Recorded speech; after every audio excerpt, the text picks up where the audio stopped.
आपका अपना राजदीप रघुवंशी। आप सभी का ड्रीम क्लासेस के इस यूट्यूब चैनल पर स्वागत करता हूं।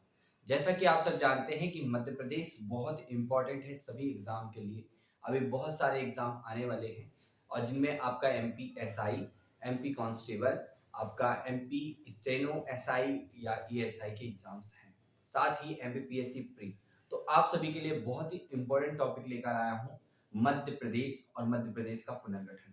जैसा कि आप सब जानते हैं, मैंने आपको पहले भी बताया, जो मध्य प्रदेश है, इस मध्य प्रदेश का गठन 1 नवंबर, पुनर्गठन कह देते हैं, 1956 को हुआ। ठीक है, 1 नवंबर 1956 को ये जो मध्य प्रदेश बना। और इस मध्य प्रदेश का वर्तमान स्वरूप आप देखते हैं। जैसे कि मैंने आपको बताया, आजादी के पहले 1947 के पहले भारत की स्थिति कुछ इस तरह से थी कि भारत में देसी राजवाड़े थे, राजा महाराजाओं का क्षेत्र था। कुछ ऐसे क्षेत्र थे जहां पर प्रत्यक्ष रूप से अंग्रेजों का शासन था, जिन्हें हम ब्रिटिश प्रोविंस वाला क्षेत्र कहा जाता था, जहां पर अंग्रेजों के द्वारा प्रत्यक्ष रूप से शासन होता था।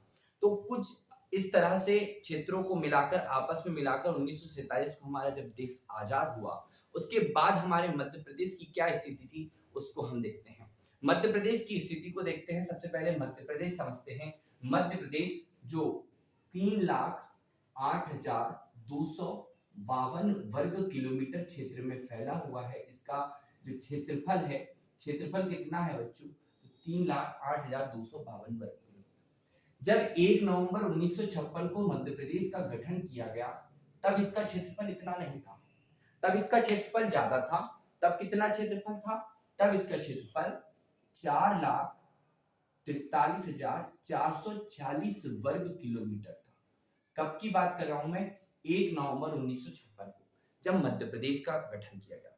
इस मध्य प्रदेश में छत्तीसगढ़ भी शामिल था, परंतु वर्तमान में मध्य प्रदेश से छत्तीसगढ़ को 1 नवंबर 2000 को अलग कर दिया, मतलब विभाजन कर दिया।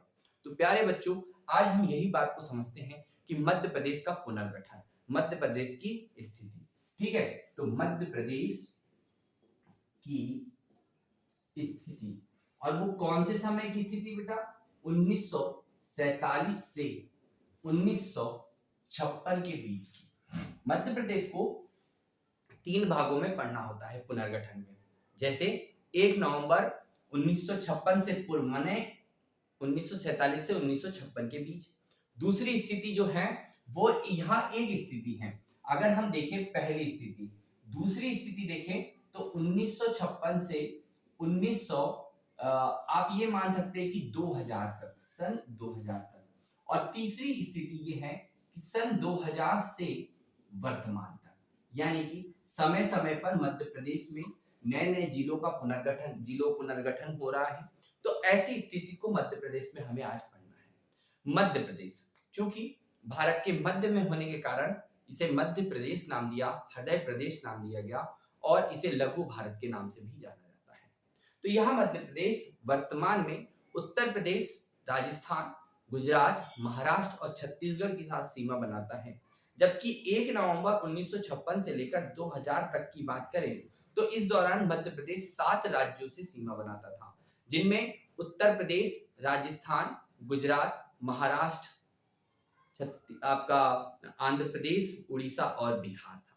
लेकिन छत्तीसगढ़ हटने के को अलग करने के कारण इसका विभाजन अलग हो गया। चलिए, तो आज हम मध्य प्रदेश की स्थिति 1 नवंबर 1956 से 1956 तक की देखेंगे, यानी कि 1947 से। देखो, मध्य प्रदेश इस स्थिति के दौरान मध्य प्रदेश में 3 भाग हुआ करते थे।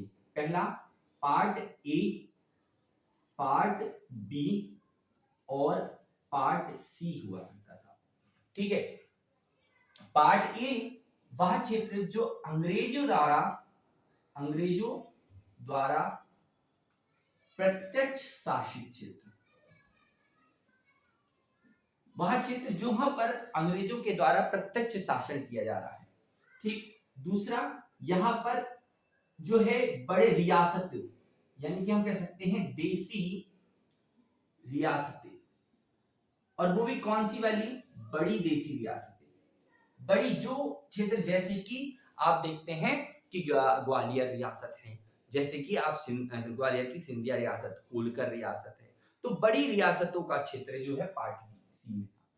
और पार्ट सी में जो देसी रियासत थी, वो रियासतें जो थी बेटा वो थोड़ी छोटी रियासतें थी, छोटी रियासत।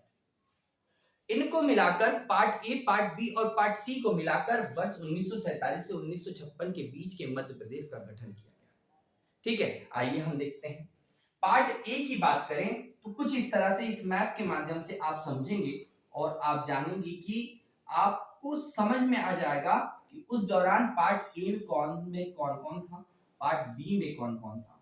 ये आपको बहुत अच्छे से समझ में आ जाएगा। तो हम यहाँ पर देखिए ये मध्य प्रदेश है और इस मध्य प्रदेश को सबसे पहले पार्ट ए में देखिए। तो पार्ट ए वह क्षेत्र था जो, आप इसको हम पार्ट ए मान सकते हैं, पार्ट ए। ये part A CP and Berar के नाम से जाना जाता था, माने इसे हम कहते थे मध्य प्रांत। क्या कहते थे? मध्य प्रांत। Part A central province and Berar, जिसे मध्य प्रांत कह रहे हैं। और इस मध्य प्रांत में की राजधानी जो थी, इसकी राजधानी जो थी, कैपिटल, वो थी नागपुर। बहुत बार आपके एग्जाम में बच्चों पूछा जाएगा, एग्जाम में प्रश्न आएगा पार्ट ए में कौन है, तो part A CP and Berar अर्थात सेंट्रल प्रोविंस एंड बरार। ठीक है, इसी में विदर्भ वाला क्षेत्र भी था। कौन था? विदर्भ। ठीक है, विदर्भ वाला क्षेत्र भी था।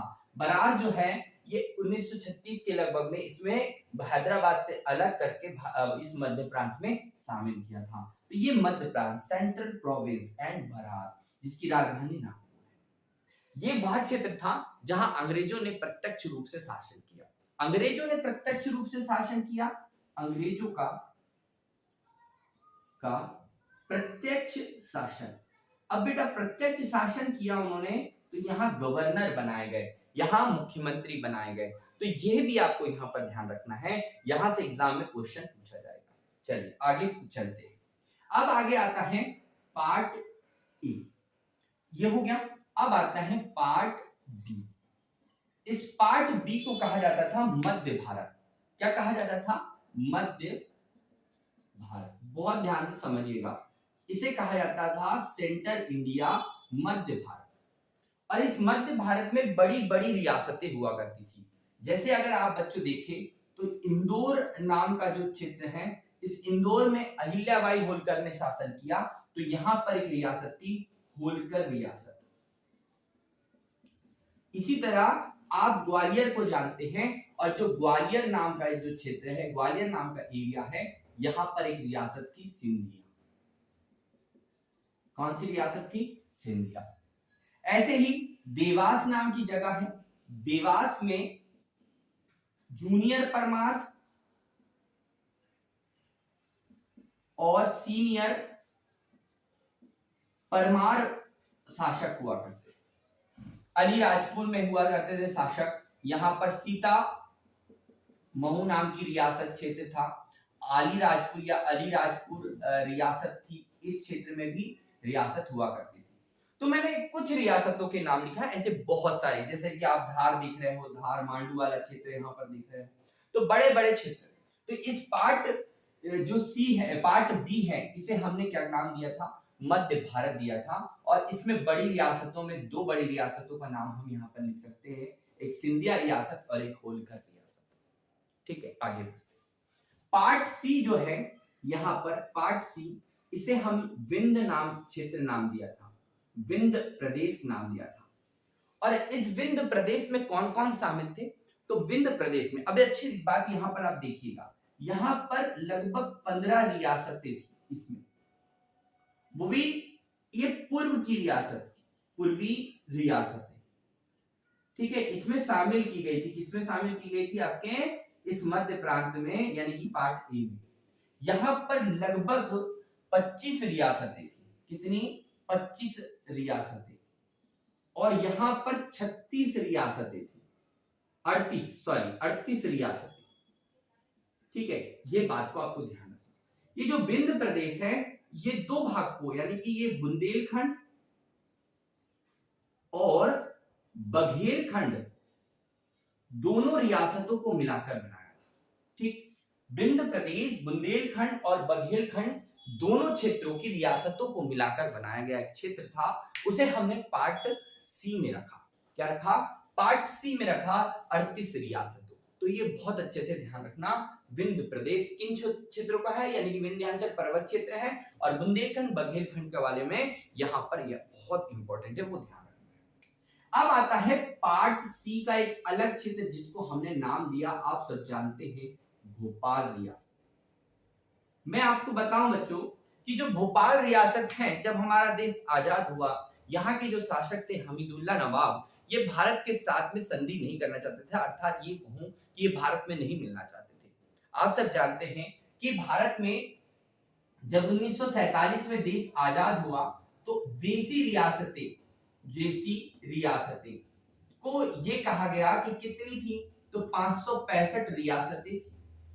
इन 565 रियासतों में से 562 रियासतें तो भारत में शामिल हो गई, लेकिन 3 ऐसी रियासत थी जो भारत में शामिल नहीं हुई, जिनमें एक थी जम्मू एंड कश्मीर रियासत, एक जूनागढ़ नाम की रियासत थी, और एक हैदराबाद नाम की रियासत थी। ऐसी ही एक रियासत जो है भोपाल हुआ करती थी, जो 1 जून 1949 को भारत में शामिल हो गई।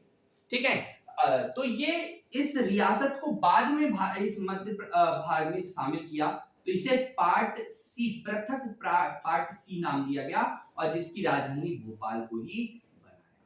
तो ये भी आपको ध्यान रखना है कि यहाँ नवाबों का शासन हुआ करता था।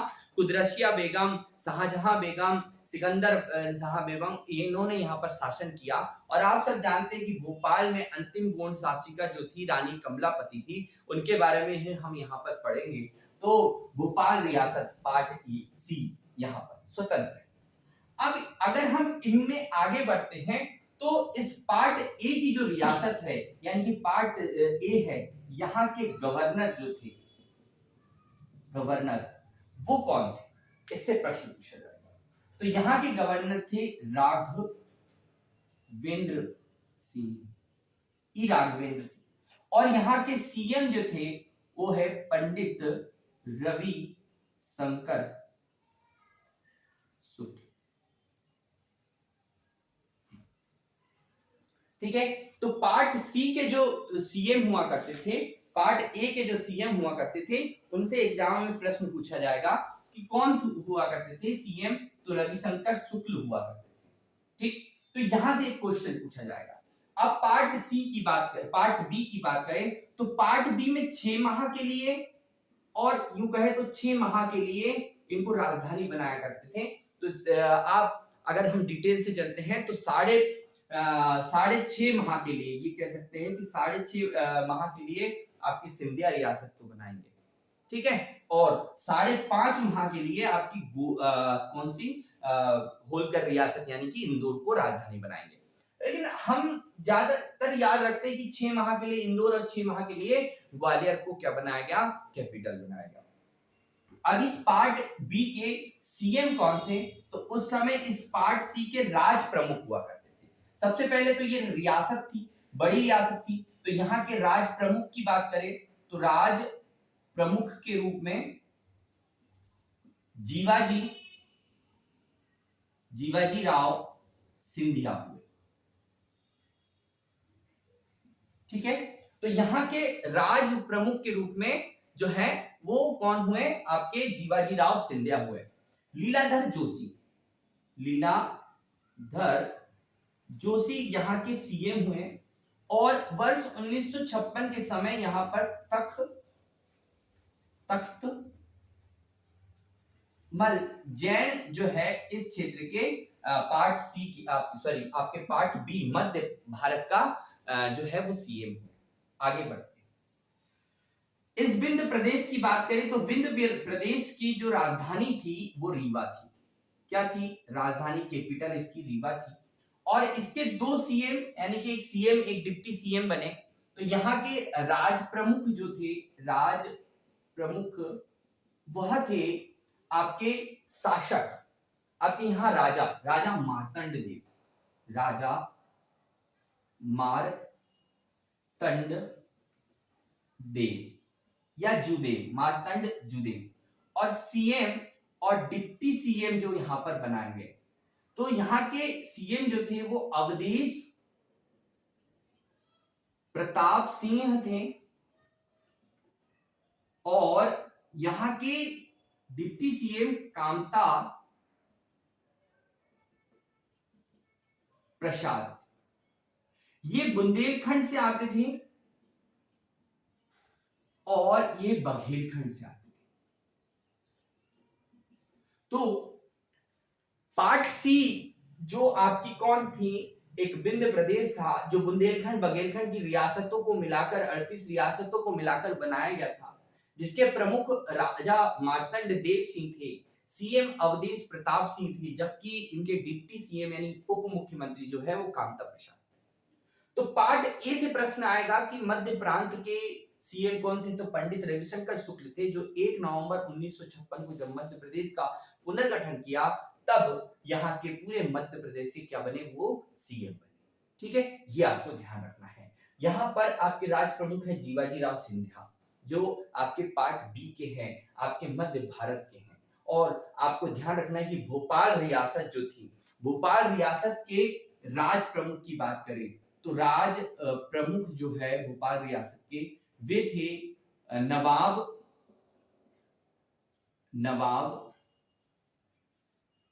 हमीदुल्ला।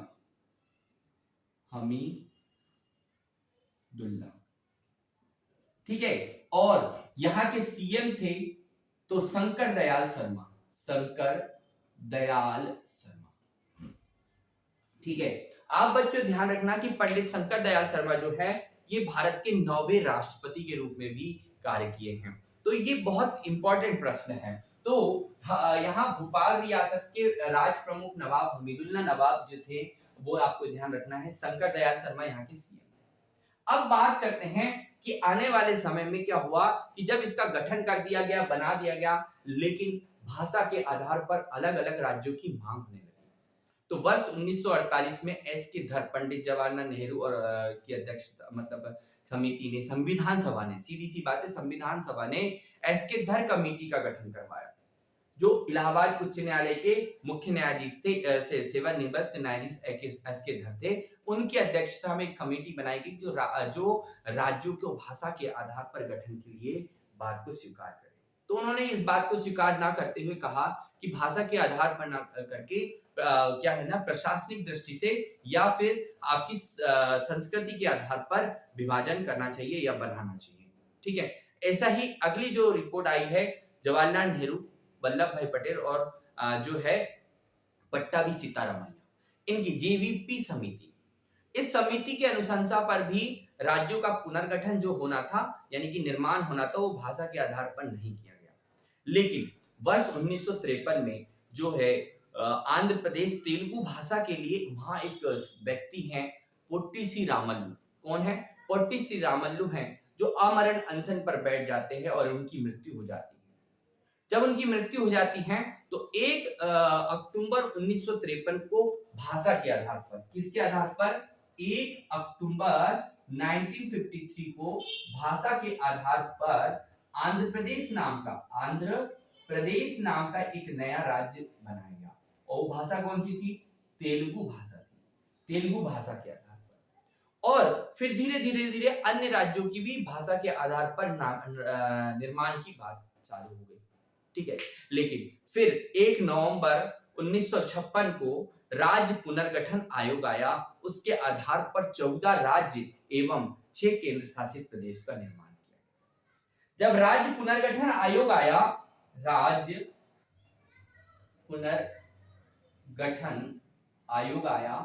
इस आयोग के अध्यक्ष जो थे ये 1953 में आया और इसके अध्यक्ष थे फजल अली और 2 सदस्य थे, एक हृदय नाथ कुंजरू और के.एम.